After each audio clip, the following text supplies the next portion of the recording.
A lot of things came to me really easily. When that happened, I look in the mirror. Are you really happy with the guy you're seeing in the mirror? There was still something missing, even though things were happening the way you wanted them to. I don't think I was as disciplined with things as I should have been. I woke up at 6 a.m., went to the school gym, lifting some weights. But here's the flip side. When things get hard, the workout's getting harder, and I made excuses like, oh, I'm tired. That was a pattern. It's like, okay, just quit. Leading with weakness. So does that mean, do I lead recognizing those weaknesses I'm not strong at? It's more the latter, where you're willing to admit. This conversation is for people who are doing well by most measures, capable, thoughtful, even successful, but internally something feels off. Not broken, not in crisis, just unsettled. I sat down with David Fung, a CEO and executive coach. We explore what happens to clarity under pressure, how self-trust is actually built, and why change often begins long before any visible decision is made. We talk about the quiet moments before change, the discipline of facing what's true, and how small, honest actions can bring more calm to work, relationships, and life. If you've been moving forward but feeling misaligned, this conversation is worth listening to. David, I wanted to have this conversation because I keep meeting people who are doing well by most measures. So they're capable, they're thoughtful, in a lot of cases they're successful, but internally they're feeling off. And it's not like they're lost or in some sort of crisis. They're just unsettled in a way that's hard to explain. So what interests me about your work, David, and what you're doing is how simply you talk about clarity and self-trust, and not as personality traits, but as things that are built through practice, especially when life is messy or pressure is high. So I'm curious, when you think back at your own early turning point, specifically what you mentioned prior to us recording, the breakup that you had in your 20s, what was the first honest truth you had to name about yourself before anything actually changed? Yeah. Well, I'm almost 50, so that seems like a lifetime ago, Dwayne. And so when I think about it, it's, first of all, looking back, man, I was young and naive.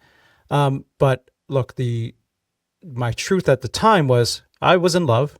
I thought this thing was forever, and I thought this thing was supposed to be, right? And when a certain reality hits, and it just shatters all the preconceived notions of what a relationship should be, what it could have been, where I stood in terms of it. And by the way, like, we were both young, no hard feelings, like, it's just one of those things, like, yeah, it's all good. But the important lesson, and the thing I'm most grateful for looking back, is what it taught me, as we're talking about, is in my early 20s, I can say, leading up to that point, a lot of things came to me really easily. And what I mean by that, I wasn't lazy, but a lot of things in school came to me easily. Getting along with people came to me easily. And there's a lot of things I felt when you find something's off, I knew I was kind of coasting in certain other areas. And when that happened, what I realized was, I look in the mirror, the next day, and I'm like, are you really happy with the guy you're seeing in the mirror? And there was aspects of my life that I did not like. Number one was, I looked at it like, I was in my early 20s, and I honestly, I had some, you'd be sitting there sometimes and you feel like, oh, my heart, oh, my heart. I was in my early 20s, but I was thinking, this is not good. I was a little bit overweight. I felt, these little jolts in the heart once in a while. I never had it checked up, but I'm like, you know what? Something's got to change here, right? And I don't think I took care of my physical health, right? But more so when you think about the mental side of it, what I realized was, because things came to me easily early in my life, I don't think I was as disciplined with things as I should have been. And what I mean by that is, how they talk about like someone like working out, right?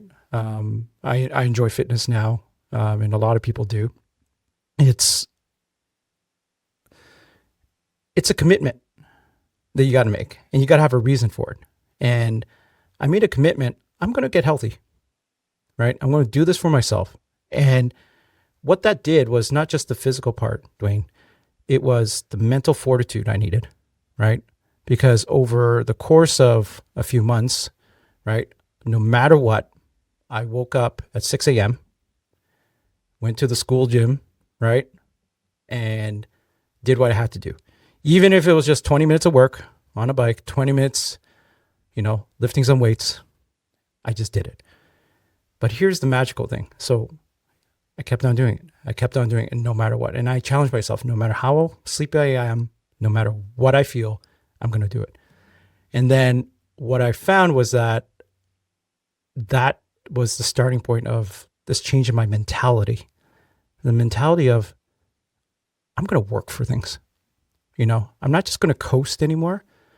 I'm going to work for what I really want. And so, yeah, I mean, that mindset has served me well in the past 20 something years, right? Because if I put my mind to something, I really work towards it. And that kind of leads me to where I am now. I'm going through another transition in my career. 3 months ago, I quit my corporate world job. I've been in the corporate world 23 years. I left, and now I'm striking out on my own. And there's a lot of discipline, a lot of mindset shifts that go with that. But those early days really helped me become the person I am now.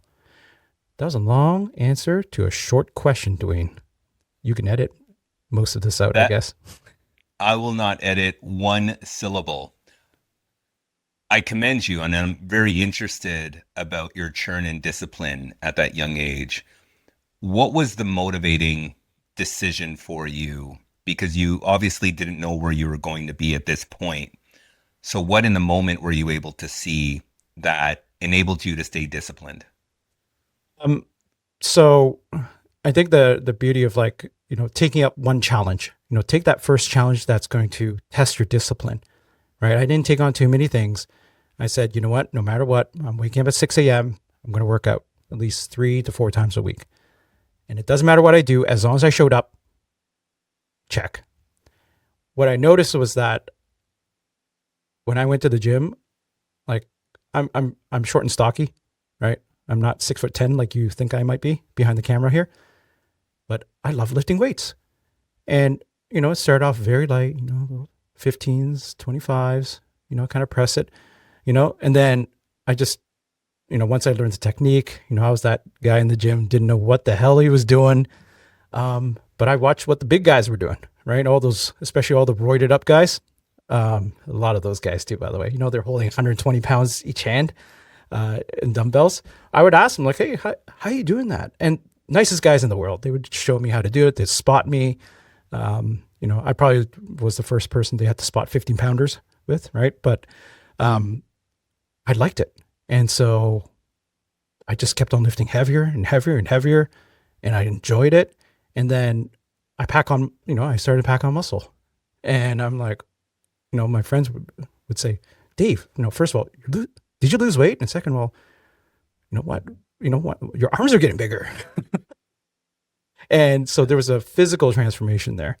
But that was satisfying, but that is very fleeting, right? But what has helped me was realizing, man, I could do this. I could do this. And that came to other aspects of my life. Like at the time I was in grad school, I was finishing it up.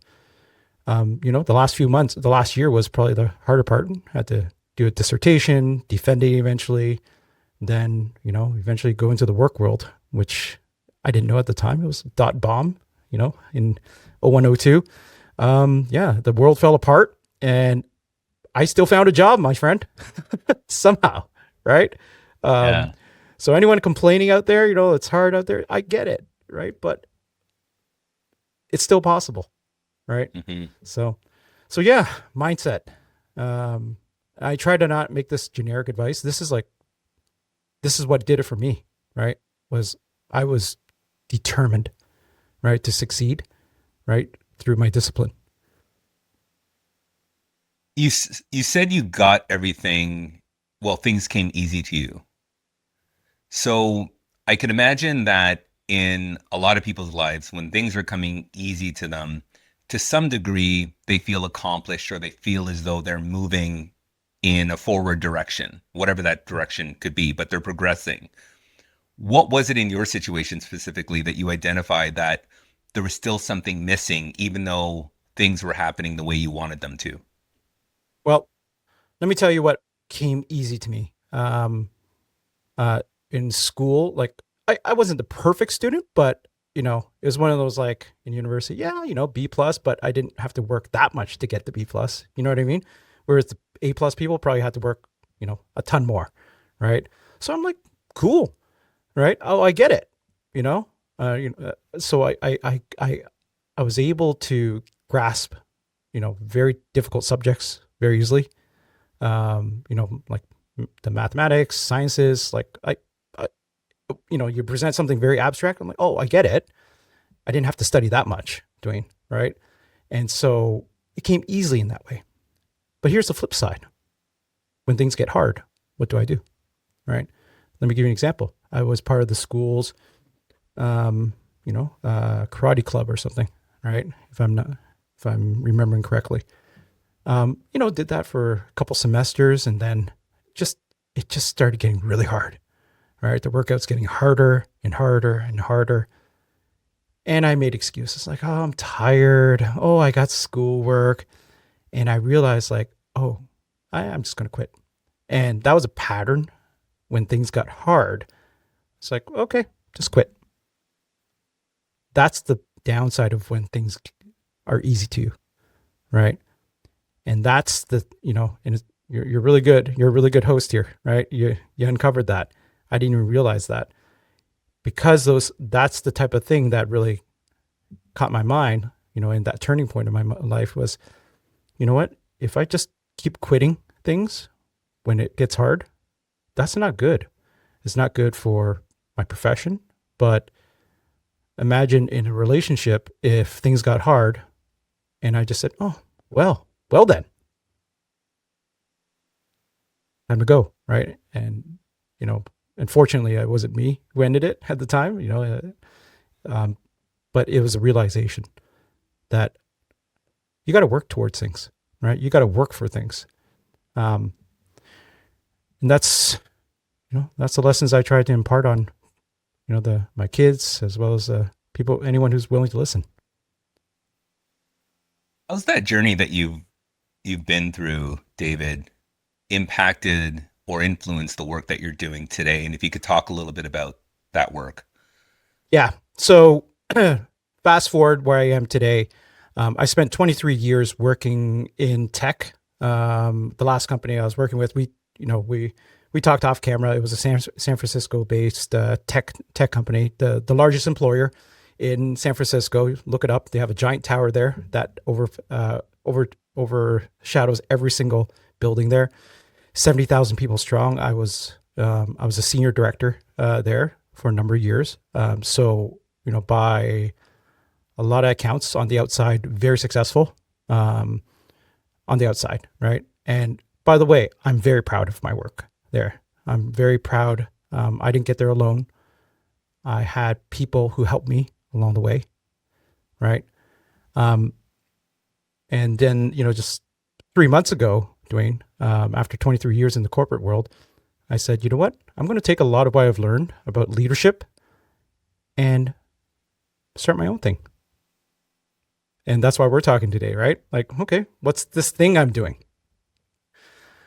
I'm figuring that out. But here's what I am doing right now is the thing I enjoy most about leadership was mentoring and coaching. And so that is what I do today. Like I have a few clients right now that I'm working with in Fortune 500, where I am coaching their leaders and their executives, right?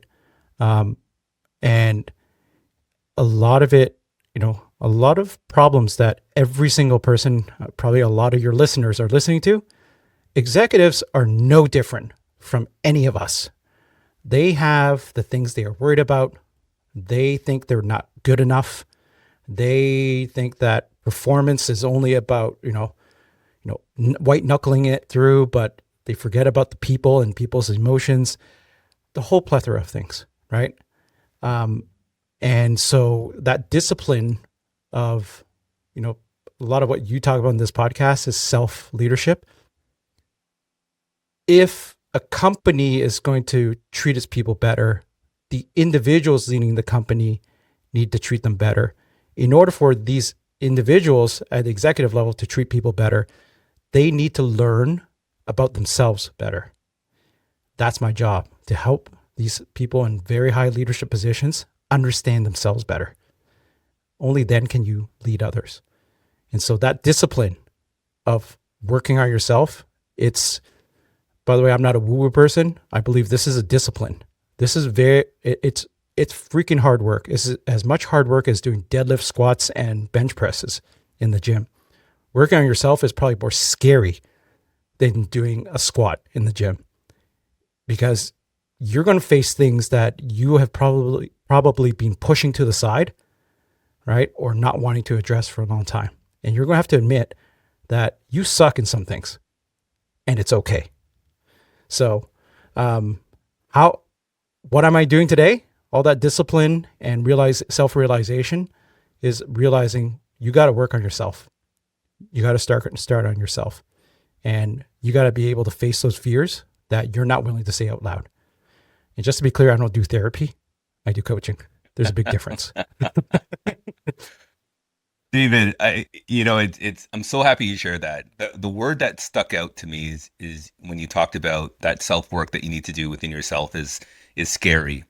And when I think about that, I first off I relate it back to your own experiences and the things that you did, your discipline. One of those things was getting into the gym, working on your physical and mental health. That must have been very scary for you at that time, and it was something that you laid out discipline, and you were able to continue to build on that. And you saw those results, which I think is so interesting, because the first results you get from something like working out or self-educating yourself or developing yourself is internally. It's that feeling you get after that first day where you put your head on the pillow and you're like, oh, I'm glad I made it through that day. Day one. All right. Can't wait for day two.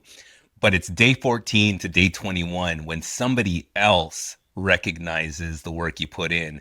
That just exponentially, boosts your motivation and boosts your inspiration to continue to go. And it gives you some sort of signal that you're on the right path. And that's a really good feeling to have.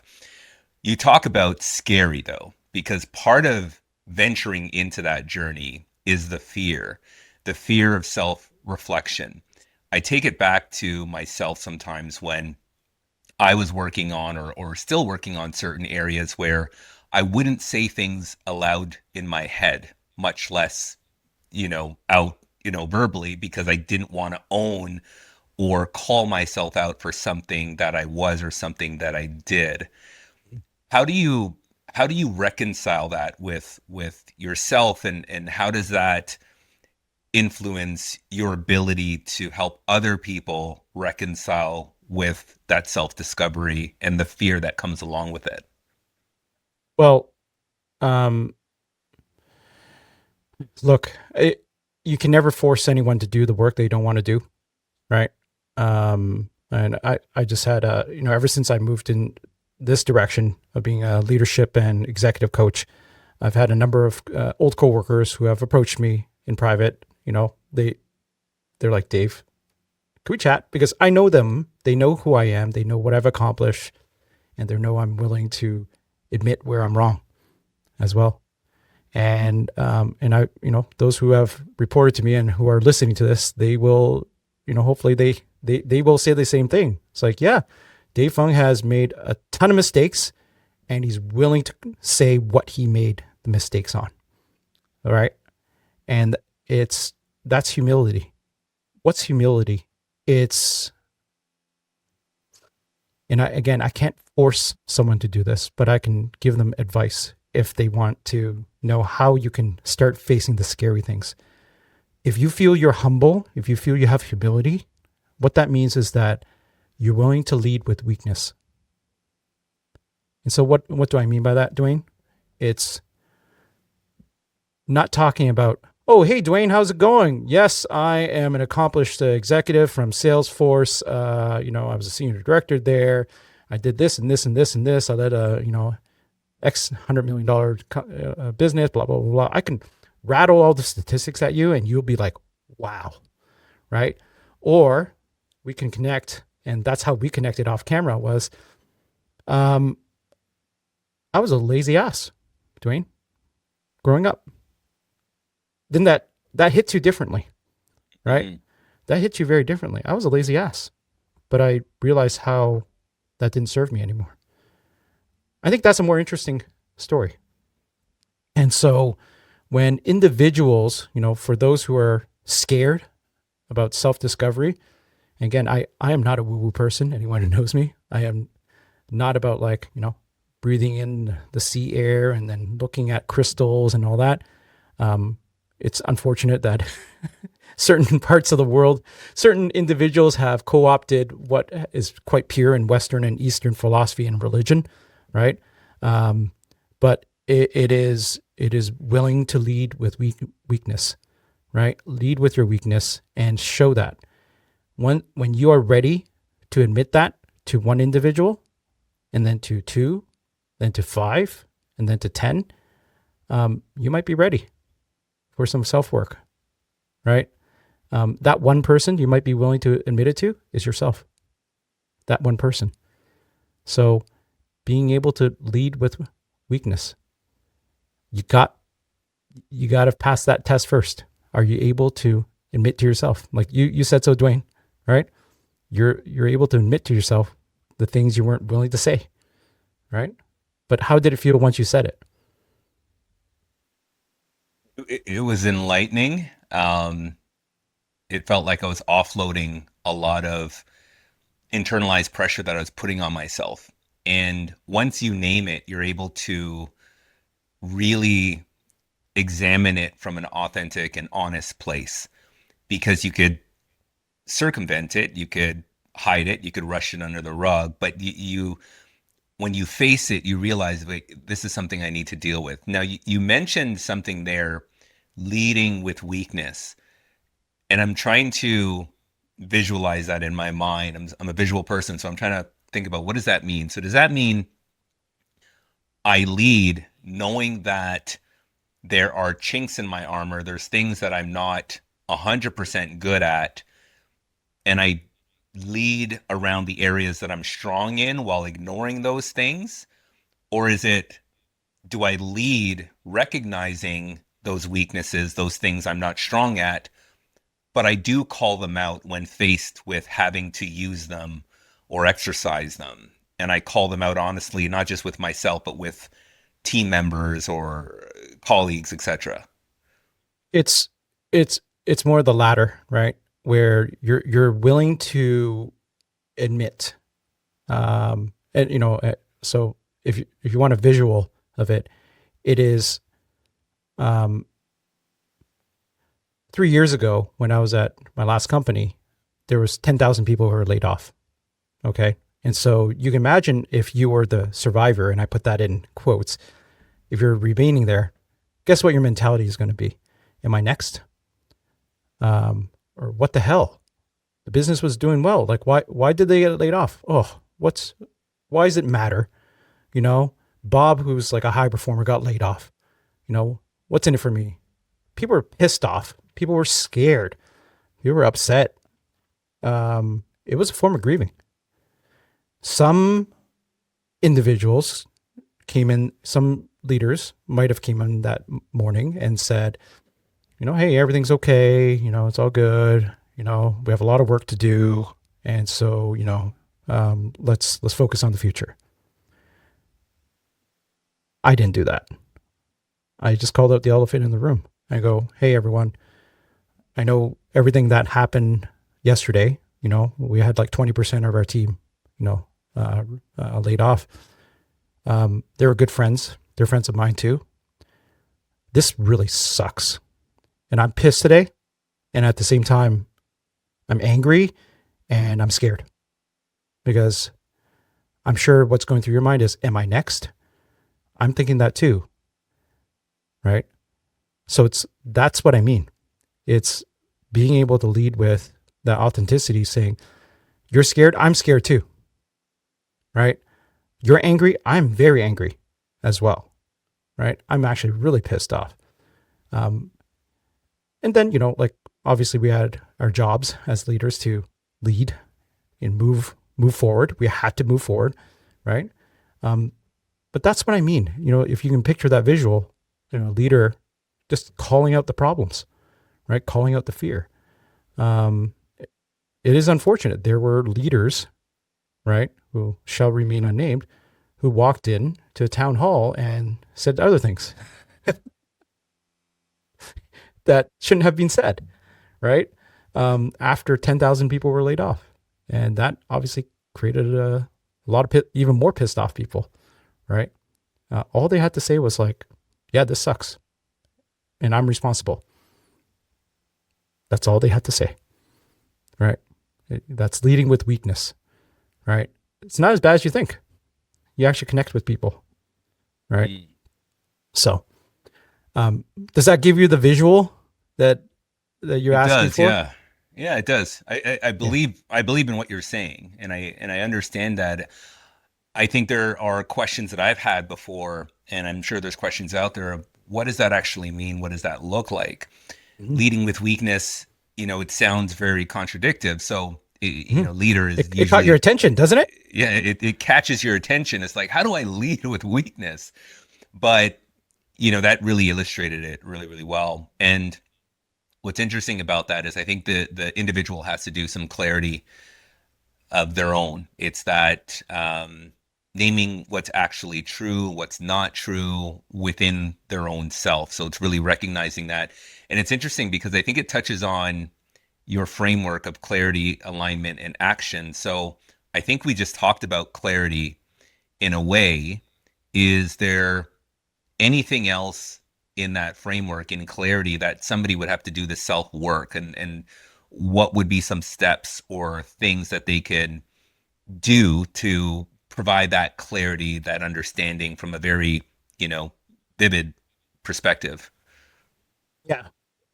Look, clarity, when someone looks at, if you want clarity on a situation, first and foremost, you have to be detached. And what I mean by that is not to cancel out your emotions, but you need to take a moment and step away in the absence of your emotions to look at a situation as objectively as possible. Clarity is very difficult when you are, there's some people who are empaths, and there's different types of empaths. Some who absorb the emotions of others and literally live that, like, oh, Dwayne says he's upset. Oh, I'm absorbing his upsetness, right? Bless their hearts. These are great people, I know, right? But they have to learn to be more like the other type of empaths, those empaths who are more cognitive empathy, right? Cognitive empaths is what they're called. And those are the individuals who understand. And like, I understand, like if you came to me, Dwayne, and you said, Dave, I'm really upset today. Here's all the things. I could imagine how you feel. Maybe even I've experienced what you feel, but I don't absorb your emotions. I know we're only human, right? But that's why you need to make the effort. Like, no, if I'm going to help Dwayne, I need to remain objective here. So detachment is one of the most important things, no matter what you do, right? And when you're detached, that's when you can see the bigger picture. So detach, you see the bigger picture, right? When you see the bigger picture, something might have happened here. So for instance, let's go back to those layoffs, right? I didn't like, and many people didn't like the fact that it happened. You'd be crazy to enjoy the fact that you liked that it happened. But if you looked at where the company was, and this is all of tech that happened over the last 15 years, the hiring was astronomical. Like they 10x'd in some cases, in some companies. And it's not because they were more profitable. It was just about revenue growth. More heads, more salespeople equals more revenue. Profitability went down. Margins were terrible, right? So if I was looking at it from a broader sense, well, if I was running this company, this is ridiculous. Why do we need so many people? Right? And you know, if I was in that position, yeah, I would probably do the same thing. That detached view and that broader view now gives you that objectivity like, okay, yeah, I get it. I get why it needs. Now, some people will sit, these are the people who complain online, complain on LinkedIn or Insta or, TikTok. They want to stay in that place where they're miserable. It's like, my friends got laid off. They were done in the worst way. Yeah, some people were laid off in a terrible way. I don't agree with that either. You got to do it in a good way. But if I look at the bigger picture, why it was done, I probably would have done the same thing. And so that's what gives you clarity, that detachment and seeing the bigger picture. And then the last thing I just said was put yourself in the shoes of the people who made that decision, right? Whether you agree with it or not, right, is one thing. But do you understand why that person made that decision now? So that's clarity. Going really deep, right? It's good though. It's good. You need to spend a lot of people spend a lot of time not getting out of not finding that clarity, Dwayne. Mm-hmm. That's why you probably, I'm sure and I know friends, family, peers who just spin. Yeah. Who just spin, right? They just spin around something. Why do you think that is? Human nature. Human nature, there's a few things when it comes to human psychology. Number one is that humans are more attuned to loss than to gains, right? So it's called, loss aversion. And I'm sure you've heard of it. So for instance, many studies have done over decades where what would have more impact on you, Dwayne? Losing $5 or gaining, $5. And then, study something like that. But essentially, people feel worse. Like the impact of losing the money was more impactful on the individuals. This is, and this is why in sales, many salespeople are taught not just about, if you're trying to sell something, don't talk about the gains in revenue, the gains in productivity. Talk about what's at risk of losing. You're at risk of losing if you continue what you're doing today. So if you think of some of the slickest salespeople, whether they're trying to sell you memberships at a gym or they're trying to, do whatever, they'll sell you on what you're losing out on, whether it's a discount, whether it's health, whatever it might be. So that's number one, loss aversion, right? People circle around the drain. The second thing that comes to mind, like why people, circle the drain on things and lack clarity, when there isn't a resolution to something, like say a bad breakup, right? And you don't know why the other person broke up with you. And by the way, anyone who's listening and is about to break up with someone, give them a freaking reason that sounds plausible. Okay. Otherwise they're going to be circling the drain all their life. Okay. That didn't happen to me, just so I know. But when things feel undone, incomplete, right? There is a human tendency to circle, to just come back to it. There is a psychological phenomenon or psychological basis to this. It's called the Zeigarnik effect, right? Don't ask me how to spell it. I can spell it later. But it's this this old, I think it was an Austrian or German psychologist in the 1920s. She was sitting in a restaurant with a bunch of colleagues, and she noticed that the waiters would just go around the table and take orders from all the people at the table. They didn't write anything down, and they would go to the kitchen and they would tell the orders to the chef. Amazing. 20 people at a table, they remember it all. And you've probably seen it in restaurants you've gone to, right? Like they'll just take the order. Now, 20 minutes later, if you went to that same waiter after they've given it to the kitchen and you ask them, hey, what did I order? They wouldn't be able to tell you. And so, what is it? So this lady, you know, she studied this, and what she realized is that when things are undone or not done yet or not complete, it stays in the mind longer, right? So the waiters, they've taken this order, but it hasn't been filled yet, so they remember it. But once it's filled, it's gone. So imagine a project that you need to do around the house. You have a project that just nags at you, like, Oh yeah. Oh yeah. yeah, I look at eh, it all the time. Even yeah, pictures that or art that I buy and I need to put it on my wall and it sits on the floor for weeks, months. yeah, yeah, and it probably just nags at you. If I asked you like, hey, what's the projects that you need to do this summer? You probably just list them all out, right? Because there's Mhm. things undone. But if they're, on the other hand, if the things you've already done and it's like months and months later, you may or may not remember them all, right? But the things that you haven't done yet ha- hold a stronger hold on your brain, right? So that said, now translate that to a bad relationship, a bad breakup. If they feel it's unresolved in that person's mind, they'll it'll be at the forefront of the brain, and they'll keep circling the drain on it, right? And that's why doing the self work of understanding yourself, and your motivations, like what's blocking you from that clarity, Okay, you broke up with someone, right? What are the things you're circling about? And usually it's something that they have absolutely no control over, right? Oh, she didn't like, how I did this, or she didn't like how I treated her there. Like, it doesn't matter anymore. It doesn't matter. It really doesn't matter anymore. Um, and so, again, long answer to a short question. Why do people circle the drain and not able to reach that clarity? Um, we are attuned to um, identifying the loss as having a bigger impact on us. That's as human species.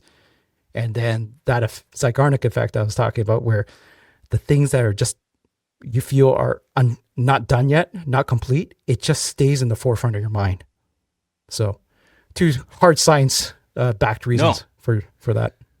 it really explains to me the what you talked about in terms of detachment and how people are Mhm. unable to detach because it sounds like there's that unresolved outcome or future that you're still circling the drain on. So I really love that example that you use. What would you say to somebody like myself who circles the drain because they're intent on discovering what the learning from this experience was? And until I learn it, I can't let it go.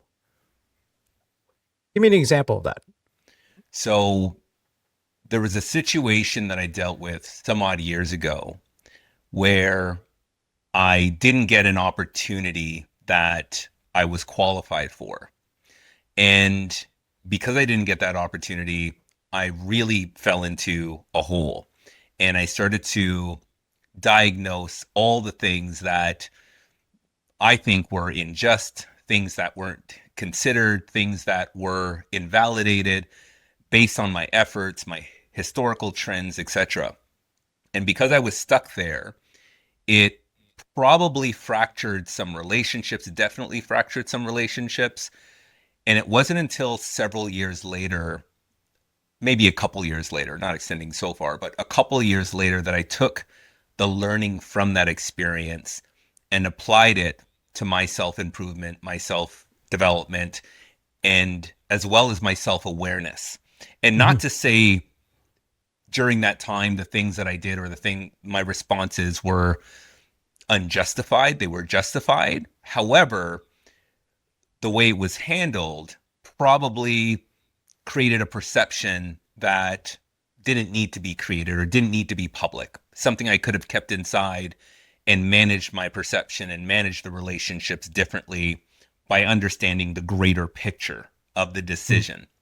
Now I Yeah. look back and I'm glad the decision ended up the way it did, but in that moment, as you can imagine, I was circling the drain and I was unable to detach from that experience, and everything within like a 12-month period that I was doing was always linked back to that experience. So I couldn't Yeah. detach from it. Yeah. Yeah.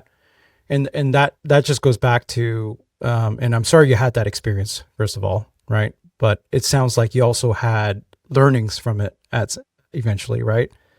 And that's something that, the field of positive psychology, right, is very important. Where positive psychology is not about rah rah.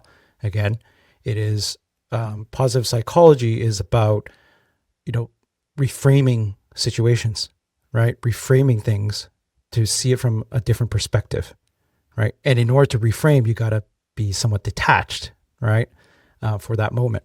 And so, for instance, I've had a job. I've had jobs too. My first leadership role I went for, I suck balls. Like I didn't get it, right? uh, Pardon me. You can edit that out if that doesn't work for your audience here. Um, Sorry, too many years working with sales here. Um, but the point is that what I chose to do at the time was like it was disappointing, right? But positive psychology says, okay, well, look, I got the reason why I didn't get it. I have a choice here, right? What is possible now because I've gotten this news? So ask yourself that question. What's possible now because I know what I know from this? That's a question I would ask my son, my daughter, my friends, people I've coached, right? Now, I don't squash the feelings, the emotions. Of course, you're pissed off. You should be. It means it meant something to you, Dwayne, that situation. You probably wanted that job really badly, right? Yeah, at the time. Yeah. And you were the people who didn't give you the job, they probably had their reasons. Now, I've been guilty of this too. Probably didn't handle certain sensitive situations in the right way, right? I've been guilty of it myself, right? Um, but as you go through those emotions, now flip it to the other side. What's possible now? Because I've had this experience.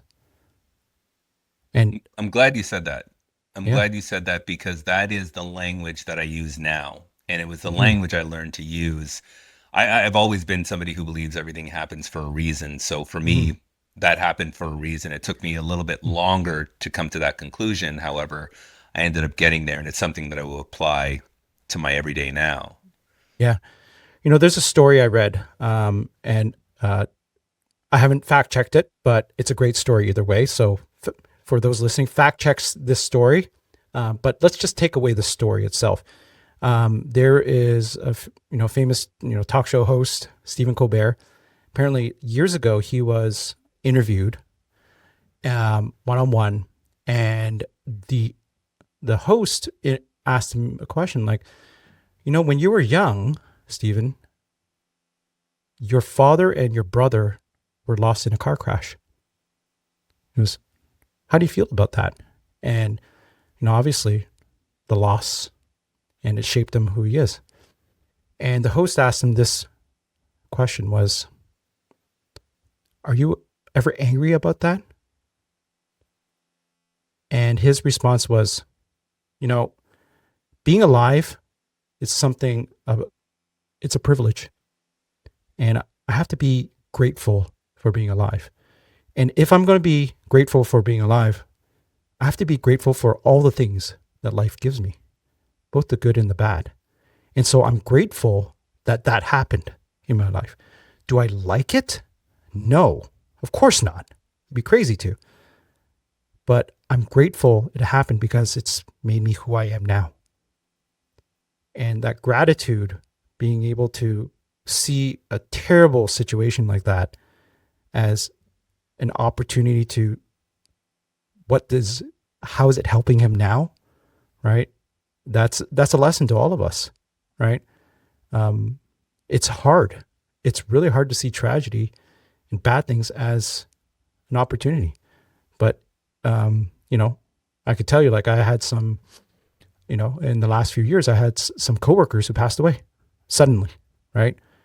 Within 2 years, most recently, one of them died of cancer. The other one suddenly of a massive heart attack, right? And one of the things I said to myself I cried like a baby in the basement in a little corner. Um, but I said to myself, and people are like, "Hey, how you doing?" I go, you know, they they were good friends, and the best way I could respect them and for their life is to live my life well. And that's how, that's part of my processing of it. My job, my responsibility is to live my life well, right? And serve others the best I can, right? Just going back to reframing, right? The clarity, the reframing, right? That is probably the biggest step in anything you do in your life. Everything else is honestly easy. Take, Yeah. the alignment and taking action. If you don't have that clarity, where you're coming from, what's the opportunity, it's it's hard to take action, right? So what's that process then? You just mentioned it. Once you got that clarity, the next step is alignment. What does alignment look like? And especially, David, in seasons of life, because I know that's something that you talk about. So what Mm-hmm. does that alignment look like, and how does that Mm-hmm. differ based on the season of life that you're in? Yeah. So I was, in a coaching call with a leader this week, and what got them? It's the classic case of what got them here is not going to get them there. What got them here was they had people pleasing tendencies. They worked, 16-hour days consistently, but because of that, they got accolades. They hit targets and all that stuff. Sound familiar? Like a lot of people. Now this person has a couple kids, a few kids, a big ass mortgage in Toronto, because that's how mortgages are in Toronto, and a lot of other responsibilities. And they're realizing that the clarity they've gotten is that this no longer serves me, right? This is no longer serving me. This people pleasing and these working 16-hour days, just circling the drain around work, it doesn't serve me anymore. And that's the clarity they've gotten, right? And the alignment would be, and this is the next step with this client would be, well, what does feel right then, right? What does and how does that align with who you are now, right? And the alignment was, my kids are the most important thing to me right now. That is probably the number one value, the family. And they had to get there. If this person didn't say that out loud, my kids, my family is my number one priority now. Yeah, I'm not going to mess this up. I'm like, okay, sounds like this means something to you. Now taking action, that's where we left it. Like, well, look, let's have another call and let's think of some options. You know, what might we be able to do next together, right? To take steps towards, designing what a meaningful life is and a successful life is in this season of your life. It's obviously no longer pleasing people, right? It's no longer working 16-hour days. It's something else. And so that's what I'm talking about, the clarity, the alignment, the action. I had this question in my head, and now I feel kind of silly asking it. But when you talk about clarity, alignment, and action, we both agree that clarity is one of the toughest parts because you have to have that humility and really dissect who you are and be honest with the things you know, especially the things that aren't pleasant. And the alignment, I would imagine, is a little bit easier because you could, people know what they want and what they need in the stages of their life. Maybe not everything, but, when you're 20 years old, you probably want to be more social and go out and enjoy life a little bit more versus when you're 50 and 60, it's more about stability and, looking and building for retirement in some cases, etc. And I'm just generalizing, not Mm-hmm. those scenarios could be switched in some people's minds for sure. But the action, this is the interesting part now because I feel like a lot of people know what they should do Mm-hmm. and they even probably think about how they should do it, but very few people move to action. They Mm-hmm. talk themselves out of it. There's self Yep. doubt. There is lack of clarity in terms of a blueprint on what to do. So how do I put that painting on the wall that should have been on the wall, 7 months ago, etc.? How does somebody navigate that? Taking action and first off discovering what it is, but then navigating it. Yeah.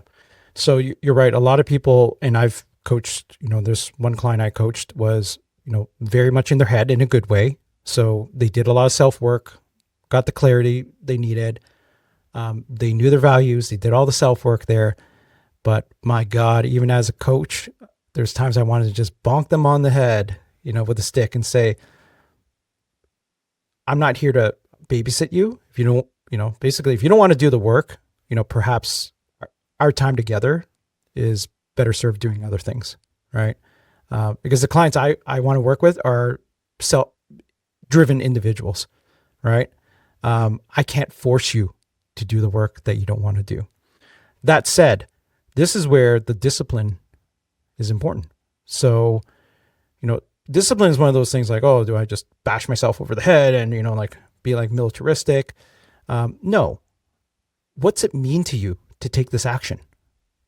Right? If you were to take this, like how many people at the beginning of January have intentions of going to the gym, doing all this stuff, and statistically always falls off by the end of January? There's virtually all those same people have expensive subscriptions and they never show up for the rest of the year. By the way, great business model, right? You sell all these subscriptions, but no one shows up. Sounds cool. What I would say to those individuals is that, everyone has some point of leverage in their life where they can leverage, right? And so, for instance, not going to the gym, you're overweight. What if you have a heart attack? Okay, for a lot of people, cool. All right. Well, what if you don't have enough breath when you running up the stairs, or what if you just keep looking like the way you don't want to look? And a lot of people say, yeah, okay, that's not enough. But for some people, it says, how would it be if your son doesn't have their father at their wedding? And they're like, oh, I never thought about it that way. How important is that to you? I want to be at my son's wedding. Okay. Well, if you continue the way you're going, is it? Is it going to happen? They're like, probably not. And they know it. So everyone has, can negotiate with themselves. And when you're negotiating, you're finding some point of leverage. What is that point of leverage for yourself? Only you can discover that for yourself, Dwayne, right? What's it mean for you to achieve this, right? So you got to find that for yourself. People get stuck in the action because it's not meaningful enough to them, truly, or they haven't found the thing that's meaningful enough. So I'm sure a lot of those people who want to get fit, right? If they truly knew the consequences that they might face, if it was real, they might change their minds. But a lot of it's just theoretical. But in that example I gave you, if they see their son or daughter about to get married and they might not make it there, right? Because they're too sick, that's enough to spur them into action. So find your personal point of leverage that you're going to negotiate yourself with. That's a really good point. When I think about the clarity, and you mentioned it was we're ruminating over the loss and we're fixated on it because we're trying to understand what that outcome is. And we spend so much time locked there, so it's hard for us to get to that clarity. The alignment, I can imagine, is a little bit easier for some people to really discover in terms of where they are in the season of the life and what they need to feel whole. There are people who struggle with that, and I think that's something we have to put into consideration. But then the action is interesting because the action still works on that gain loss metric. And it's, if I take action, I'll gain the outcomes that I want. However, the loss of what I want to achieve if I don't take action doesn't seem to be as a powerful pull as it is when you're ruminating on something that you cannot figure out, and yet you don't really have any control on the outcome. When a decision is made outside of your scope and you're ruminating on it, there's that loss there. Yeah. So it's very Well, here's the interesting. difference. Yeah. The rumination is ruminating on a loss that's already happened. Mhm. The action is focusing on a loss that might happen. There's a reason why on the highway / freeway, for those in the US, right? They used to put signs like, "Hey, if you don't wear seatbelts, you could die." They used to have those, remember, years Yep, ago. yep. But then they changed it. A lot of people were still not wearing seatbelts because the theory behind dying was just too hypothetical. Mhm. But they changed the signs to say, if you don't wear your seatbelt, that's 3 demerit points off your license. The results was amazing. It 'Cause wasn't abstract. people- It was very clear. It's very clear. 3 demerit points? That means I won't be able to do X, right? Get to work. And like it was not theoretical, because a lot of these people who don't wear the seatbelts are probably the individuals who already got demerit points in their life, right? They're like, if I lose 3 more, I'm done. Like, I can't go to work. I can't go out. I can't do anything. It's real for people. And so when it's real, when that potential loss, the loss is still real, it's still powerful psychologically, but it's got to feel real to them, right? Something that they can tangibly feel, right? And it's got to be like almost immediate too. Like, oh, I get that. I know what a demerit point is, right? So I love that example. that's why I would say that. Example of, No, I said I love that example. oh, sorry. Clarifying the loss difference between Yeah. clarity and action. So the clarity part is the loss that already happened. The action part is the loss that hasn't happened or may never happen, sort of thing. So I like that clarity, because one, you don't have any control over, so you have to make you got to make it clear in your mind in terms of, okay, what does it all mean, and then move past it in a reasonable amount of time, healthy amount of time. And then with action, it's almost imagining and saying, okay, well, what do I stand to lose if I don't take action on something? So this is a future perspective that I'm having. Is that future perspective, is it something that is a driving force that is going to allow me to move? I look at things from a fear of loss or a joy of gain perspective. So it's, people are usually motivated by, one of those two things. And when you think about that motivation, it really depends on the situation. I find a lot, David, in terms of what do you want to move towards in terms of the pleasure, and what do you want to move away from in terms of the pain. And I wonder if sometimes the point of pleasure isn't motivating enough, because people doubt sometimes. Maybe they don't have alignment, maybe they don't have clarity, so they doubt what that future perspective could be and where they could end up enjoying life better in whatever area that they're looking to improve enjoyment. So you can tell how much that clarity and that alignment is important to be able to be motivated more so by pleasure than by that fear of loss. And I get it. It depends on situations. I remember when I lost weight several years ago, one of my motivating factors was I saw a picture of myself and I was just like, like, why do I look like that? I hate it, right? And I remember my buddy like looking at it, it was like, so I knew when I went on my nutrition plan, I was trying to move away from that. That was painful looking at that picture. Yeah. I wasn't really focused on the pleasure until I got a few compliments and people noticing, and I'm like, that felt good. So it's almost like there's this place, this space in which your change happens, but also your motivation throughout that change may happen, where you start to feel yourself running more towards the pleasure if you initially started from that pain perspective. And then I think I maintain it now because I want to avoid that pain perspective again, and I Yeah. want to continue to sit in that pleasure because it feels better. Yeah. Yeah. It's never a single driver, right? That's going to motivate an individual to take action. It's usually a combination of things. And even after you do take action, it's what helps you be consistent in the action, right? Like, yeah, some positive validation. It's okay, actually, right? That's actually good. It kind of validates your, oh, I'm going in the right direction. Cool, let's do it. And in the process, I'm sure your blood pressure gets better, your heartbeats get better, your cholesterol gets a lot better. You feel better, right? You have more energy. It's very different, right? It's very different. So yeah, and it just becomes this rolling wave of goodness. Where do you find in your coaching you spend the most amount of time in those three areas? Is it clarity, alignment, or action? Oh yeah, clarity for sure, right? It's and they're all related, by the way, right? I laid out like three things: clarity, alignment, action. It's all muddled in one, in fact, right? Because sometimes a step towards clarity, it requires action, right? But I lay it out is that, overall you need clarity is just one of the toughest things to do. Like, right, what we said at the beginning, you got to be willing to face the things that are scaring you, right?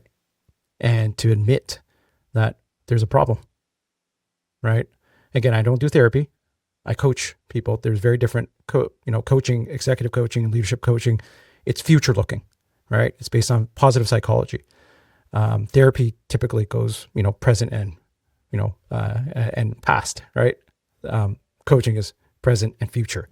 So I help clients look towards the future. But if you are stuck in your ways and you don't want to admit that there is something wrong, and I've had clients like that, those are the folks you cut off the relationship fast, right? As like, hey, you're a good person and everything, but it doesn't seem like you're ready to make any changes. So, but clarity, that's a good amount of work. And that's something where I encourage people to, work with a friend who is a coach, work with a coach, right? And when I say coaching, I don't talk about all the, I have nothing against life coaching, but it's just, it is what it is, right? There's just too many hacks out there doing their thing on the internet. But there is a process, there is a technique, there is, a certifying body for people who are actual coaches, right? And if you're ever going to get a coach, make sure they are certified by the International Coaching Federation, ICF. Make sure they have at least an ACC, but best if they have a PCC, right? You want people actually certified in this area, and they'll help you. They can help you with getting that clarity that you need.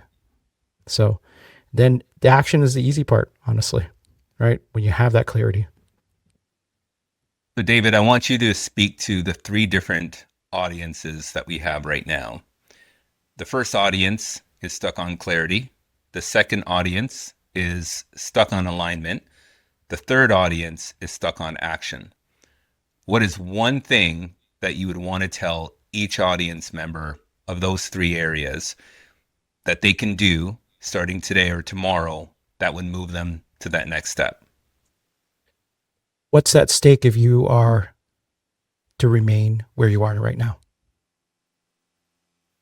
I would ask you that question. I'm not going to tell you what to do. Only you can answer that question. And as you answer that question, what's at stake if you remain how and who you are right now? Be honest with yourself. Like, if it's, we'll go back to losing weight. Is it really just about looking good, or is there something more behind that?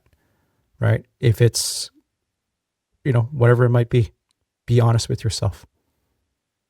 And go to those areas that scare you. That's part of the honesty. That's my suggestion.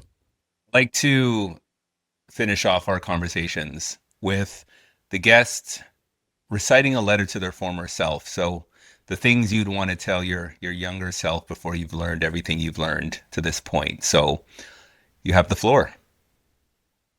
So, admittedly, I didn't write it because if I was to recite something to my former self, I would like to transport in time and actually say it to him.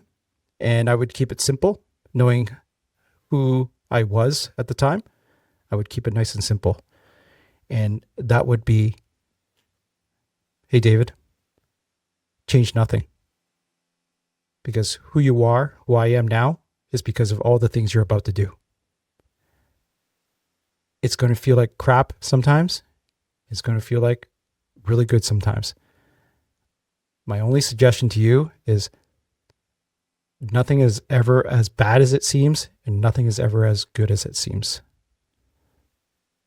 Be as neutral as you can and enjoy life. And then I fast forward back here, and I'm the king, you know? Nice. Did you just travel back in a DeLorean? Yeah, yeah. Or maybe a Tesla, you know? I hear Elon's getting into time travel as well. Oh, I can't wait. That would, yeah, That's his that secret would be project. You know that, right? That's why he's that. got these Wow, spaceships. that would be the biggest. Yeah, I the invention around that would be incredible. So, Can you imagine? um, He's single hand. I can't If imagine. Elon Musk just single handedly destroyed the space time continuum, you know, like Yeah. You know what? I always fear, see, I'm a sci-fi guy, so I always fear you do that, you open yourself up to alien civilizations that are like, wait a second, you guys are stepping out of your place now. So now you're entering a different terrain, so you're going to become a part of a bigger community. And I don't know if we're ready for all that. So let's stay within if I was our alien, Dwayne, if I was alien and I looked down at Earth and what some of us were doing on this blue planet, I'd be like, I'm just gonna put shrink wrap around this planet and make sure it doesn't touch any of us because we're having a good life over here. Okay, exactly. all these weirdos here, you could let's isolate them from the rest of us. Exactly. I 100% agree with you, David. Is there anything we didn't touch on today that you wanted to talk or mention? No, this was a very comprehensive podcast, Dwayne. So thank you very much for giving me the floor, and it was fun. I have to say, it was. You got me thinking about things I haven't put into words in some ways. Right, some of the things from, you know, you're talking about clarity. Like I haven't thought about that in that way in a while, and but also just giving me the floor to share some of the things I've learned over the years as to how you get unstuck. How do you find clarity, right? There's no magic wand here, folks. You got to do the work, but it's okay to, get someone who's a coach who might be, might be a little more experienced who can help you along the way. But it takes work either way. There is no easy way to figuring things out. You got to do the work. Thank you, David. I thoroughly enjoyed our conversation and everything you brought to the table. So much appreciated. Thank you. Thank you, Dwayne.